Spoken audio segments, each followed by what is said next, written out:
నమస్తే వణకం ఆదాబ్ welcome to your favourite show ఈ వారం. మరి రెడీగా ఉన్నారు కదా? ఈ వారంలో ఈ రోజు నేను చేయబోయే స్పెషల్ రెసిపీ మీరు కూడా చేసేయడానికి.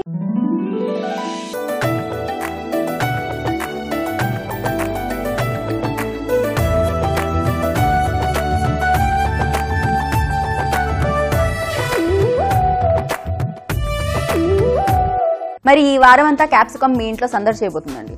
అంత మంచి క్యాప్సికమ్ తో మంచి మంచి కర్రీస్ ని అలాగే మంచి మంచి రెసిపీస్ ని మీకు టేస్ట్ చేయించడానికి నేను వచ్చేసాను. ఇంతకీ ఈ రోజు క్యాప్సికమ్ తో ఏం స్పెషల్ చేస్తున్నామో తెలుసా? క్యాప్సికమ్ ఆలు కోకోనట్ కర్రీ అండి.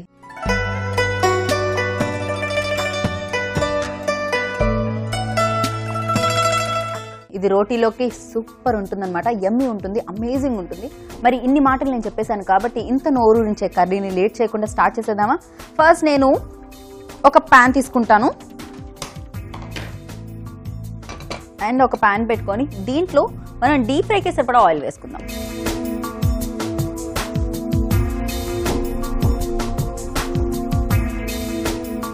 ఇప్పటి వరకు మీరు క్యాప్సికమ్తో ఎన్ని కర్రీలు చేశారు? నాకు తెలిసి ఆనియన్ వేసి ఒట్టి క్యాప్సికమ్ చేసుంటారు, అది కాకుండా టమాటో వేసి క్యాప్సికమ్ కర్రీ కూడా చేసుంటారు, అది కాకుండా చేయలేదు కదా. ఇప్పుడు అందుకే మీకోసం స్పెషల్గా ఇది మనం కోకోనట్ యూజ్ చేస్తున్నాం, ఆలు యూజ్ చేస్తున్నాం. ఈ రెండింటి కాంబినేషన్ మీకు ఆలు కానీ కోకోనట్ కానీ మీకు ఏమవుతుందంటే గ్రేవీ ఎక్కువ రావడానికి యూజ్ అవుతుంది అనమాట.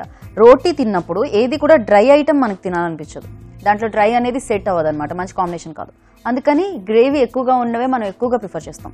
లైక్ పన్నీర్ కర్రీ కానీ లేకపోతే నాన్ వెజ్లో పాలక్ చికెన్ కానీ ఎక్కువ గ్రేవీ ఉన్నవే మనకి రెస్టారెంట్కి వెళ్ళినా ఎక్కడ ఆర్డర్ చేసినా కూడా గ్రేవీ ఎక్కువ, పీసెస్ తక్కువ ఉంటాయి. బికాజ్ మనం రోటీ దాంట్లో డిప్ చేసుకొని చక్కగా తినడానికి అనమాట. అందుకే ఇది కూడా మంచి గ్రేవీ కర్రీ మీకు ఇంట్లో హ్యాపీగా ఈజీగా ప్రిపేర్ చేసేసుకోవచ్చు. దీంట్లో ఎక్కువ తక్కువ ఇంగ్రీడియంట్స్ కూడా వెళ్ళవండి, చాలా తక్కువ వేస్తాం మనం.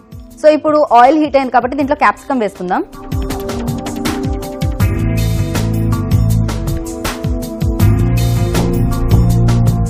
చక్కగా ఇలా పొడుగ్గా కట్ చేసుకోవాలండి, తొందరగా ఉడికిపోతుంది ఇది. అండ్ లోపల మనం సీడ్స్ అన్ని తీసేసాం.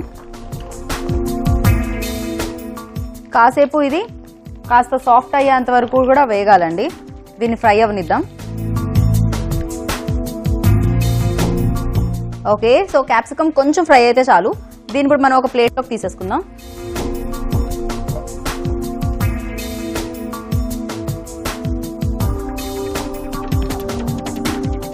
ఓకే, ఇదే ఆయిల్లో మనం ఇలాగే క్యాప్సికమ్ని ఎలా అయితే కట్ చేసుకున్నామో మనం బంగాళదుంపల్ని కూడా పైన పీల్ మొత్తం తీసేసి పొడవుగా ఇలా కట్ చేసుకోవాలి. ఫ్రైస్ దొరుకుతాయి కదండి బయట, లైక్ అలానే అనమాట దీన్ని కూడా కట్ చేసుకునేది. అండ్ అవి కూడా మనం దీంట్లో వేసేస్తున్నాం. ఆలు ఉడకడానికి కొద్దిగా టైం తీసుకుంటుంది. సో ఆలుని ఏంటంటే బాగా ఫ్రై అయ్యేంత వరకు కూడా దీన్ని వేయించుకోవాలి. చూస్తున్నారు కదా, ఆయిల్లో మొత్తం బబుల్స్ వస్తున్నాయి. ఆల్మోస్ట్ అయిపోయింది. ఇంకొంచెం మనకి కలర్ రావాలన్నమాట. మనం దీంట్లో ఫ్రై చేసేటప్పుడు ఏమీ వేయలేదండి, ఎలాంటి స్పైసెస్ యాడ్ చేయలేదు అండ్ సాల్ట్ కూడా వేయలేదు. సాల్ట్ వేస్తే ఆలు ఉడకదు, అందుకోసం మనం సాల్ట్ వేయలేదు. మనం ఎలాగో కర్రీలో వేసుకుంటాం కాబట్టి దీంట్లో వేయాల్సిన పని కూడా లేదు, జస్ట్ ఆయిల్లో ఫ్రై చేస్తే సరిపోతుంది. ఇలానే తీసేసి ఒక ప్లేట్లో వేసేసుకొని దాంట్లో కాస్త ఉప్పు కారం పెప్పర్ పౌడర్ వేసారనుకోండి, ఫ్రైస్ అయిపోతాయి అనమాట. బయటికి వెళ్ళి ఒక 50-60 రూపీస్ పెట్టి కొనవలసిన అవసరం కూడా లేదు. ఆలు ఆల్మోస్ట్ ఫ్రై అయిపోయింది. ఆల్మోస్ట్ ఏంటి ఫ్రై అయిపోయింది. ఇప్పుడు నేను స్టవ్ ఆఫ్ చేసేసి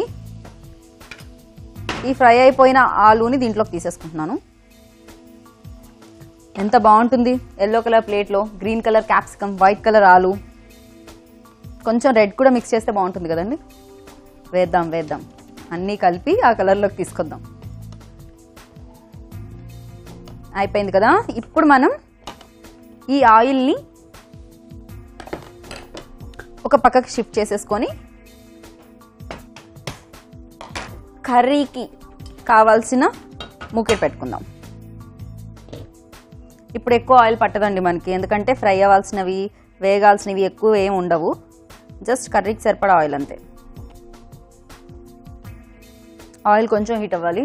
మెయిన్గా ఏంటంటే మనం ఏ రెసిపీ అయినా చేసేటప్పుడు ఈ ఆయిల్ హీట్ అవ్వడానికే టైం పడుతుందండి. ఈ ఆయిల్ హీట్ అయినంత టైంలో మనం చక్కగా డిష్ కూడా అయిపోతుంది అనమాట, డిష్ అవుట్ చేసేయచ్చు, అంత తొందరగా అయిపోతుంది. ఇవన్నీ రెసిపీస్ కూడా చాలా ఈజీగా, చాలా సింపుల్గా, చాలా చిన్నగా ఉంటాయి. ఎందుకు అనుకుంటున్నారు? మీరందరూ చాలా తొందరగా చేసుకొని చక్కగా మంచి టేస్ట్ని ఎంజాయ్ చేయాలని. ఇప్పుడు దీంట్లో కొద్దిగా అల్లం వెల్లుల్లి పేస్ట్,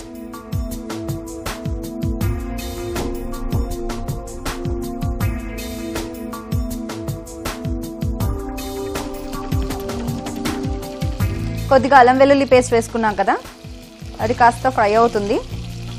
ఈ టైంలో మనం దీంట్లో కర్రీకి తగ్గట్టుగా సన్నగా కట్ చేసుకొని పెట్టుకున్నాను ఈ ఆనియన్స్ అన్నీ వేసేసుకుందాం.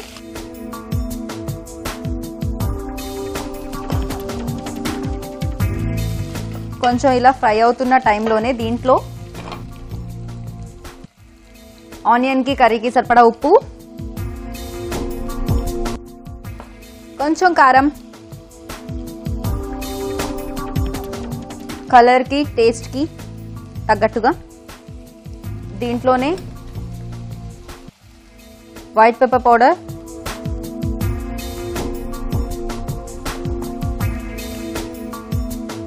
కొద్దిగా ధనియాల పొడి,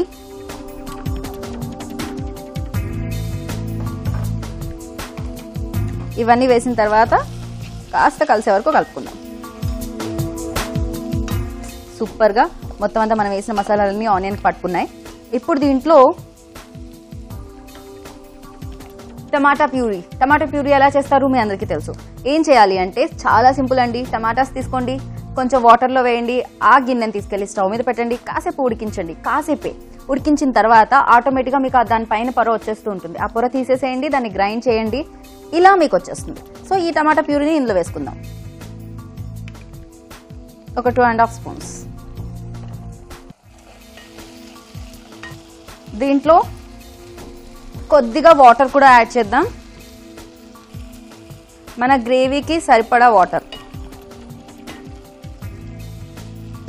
చూస్తున్నారు కదా, అప్పుడే మనం వేసిన ఆయిల్ మొత్తం పైకి వచ్చేస్తుంది. మనం ఆల్రెడీ ఫ్రై చేసి పెట్టుకున్నవి ఏంటి, క్యాప్సికమ్, అలాగే మొత్తం అంతా ఫ్రై చేసుకున్న ఆలు కూడా ఉంది కదా, ఈ రెండింటినీ తీసి మనం దీంట్లో వేసేసుకుందాం.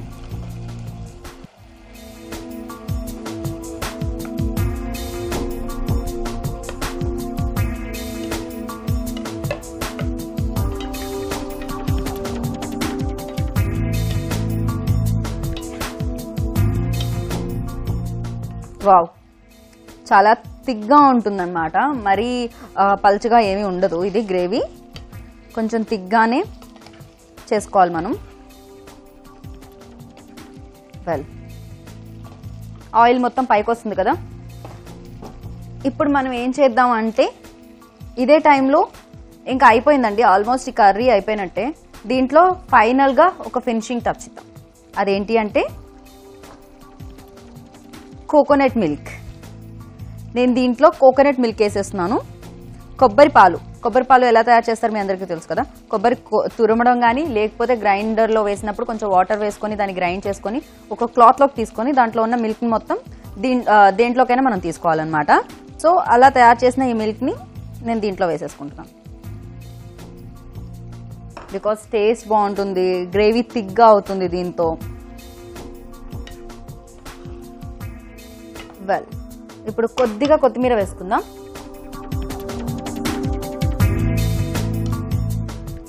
జస్ట్ కొంచెం సేపు అండి.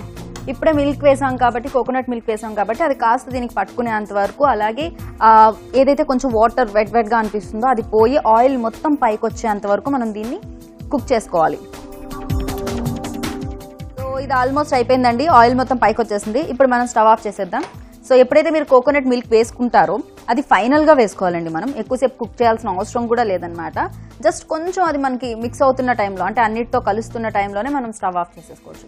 బికాజ్ మీరు మరీ ఎక్కువ ఫ్లేమ్ పెట్టేసుకొని ఎక్కువసేపు ఉడికించేసారనుకోండి, అది విరిగిపోయే ఛాన్సెస్ కూడా ఉన్నాయన్నమాట. వెల్, ఇప్పుడైతే మనది రెడీ అయిపోయింది కాబట్టి ఇది మనం ప్లేట్లోకి తీసుకుందాం. ఒక సర్వింగ్ బౌల్ తీసుకొని దాంట్లోకి మనం ఈ కర్రీని షిఫ్ట్ చేసుకుందాం.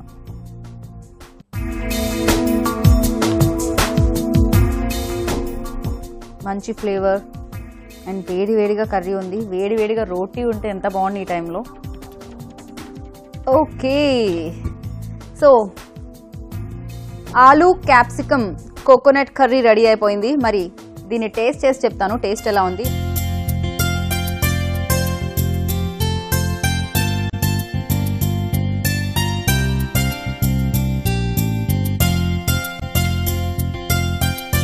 వావ్,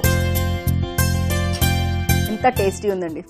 సో నాకు తెలిసి మీరు ఎవరిని గుర్తుపెట్టుకున్నా లేకపోయినా ఈ కర్రీలన్నీ చేసినప్పుడు నన్ను మాత్రం మీరు డెఫినెట్గా గుర్తు తెచ్చుకుంటారు. ఎందుకంటే అంత టేస్టీ ఉందన్నమాట. నేను చెప్పాను కదా రోటీ లేదని ఫీల్ అవుతున్నానని. ఆ ఫీలింగ్ మీకు కలగకూడదు అంటే మీరు రోటీ ఫస్ట్ చేసుకోండి, తర్వాత ఈ కర్రీ చేసుకోండి, తినండి. ఒక్క రోటీ తినేవాళ్ళు 4-5 రోటీలు అయితే పక్కా తింటారండి. సో మరి ఇంత మంచి కర్రీని మీరు కూడా తయారు చేయాలనుకుంటున్నారు కదా, అందుకే దీనికి కావాల్సిన పదార్థాలు, తయారు చేసుకునే విధానం నోట్ చేసుకోండి. క్యాప్సికమ్ ఆలు కోకోనట్ కర్రీ తయారు చేయడానికి కావాల్సిన పదార్థాలు: క్యాప్సికమ్, ఆలుగడ్డలు, ఉప్పు, టమాటో ప్యూరీ, అల్లం వెల్లుల్లి పేస్ట్, ధనియాల పొడి, కారం, garam masala powder, coconut milk, కొత్తిమీర, ఉల్లిపాయలు.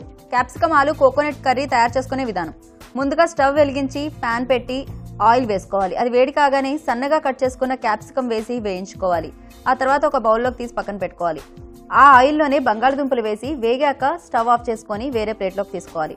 ఆ తర్వాత స్టవ్ పై వేరొక మూకుడు పెట్టుకుని కర్రీకి సరిపడా ఆయిల్ వేసుకుని ఆయిల్ వేడి కాగానే అల్లం వెల్లుల్లి పేస్ట్, ఉల్లిపాయ ముక్కలు, సరిపడా ఉప్పు, కొంచెం కారం, తెల్ల మిరియాల పొడి, ధనియాల పొడి వేసి బాగా మిక్స్ చేసుకోవాలి. ఇప్పుడు దాంట్లో టమాటో ప్యూరీ, కొంచెం నీళ్లు పోసి కలిపి వేయించిన క్యాప్సికమ్, వేయించిన బంగాళదుంప ముక్కలు, కొబ్బరి పాలు వేసి కలిపి కొత్తిమీర చల్లి కాసేపు ఉడికించి అలా ఉడికాక సర్వింగ్ బౌల్లోనికి తీసుకొని సర్వ్ చేయాలి. అంతే, ఎంతో రుచికరమైన గుమగుమలాడే క్యాప్సికమ్ ఆలు కోకోనట్ కర్రీ రెడీ.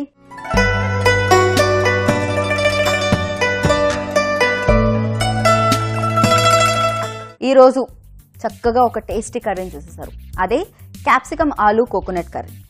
ఇలాగే మరింత రుచికరమైన వంటతో మళ్ళీ మనం కలుసుకుందాం మన ఈ వారంలో. అంతవరకు చూస్తూ ఉండండి. This is Geeta Bhagat signing off. Take care, bye.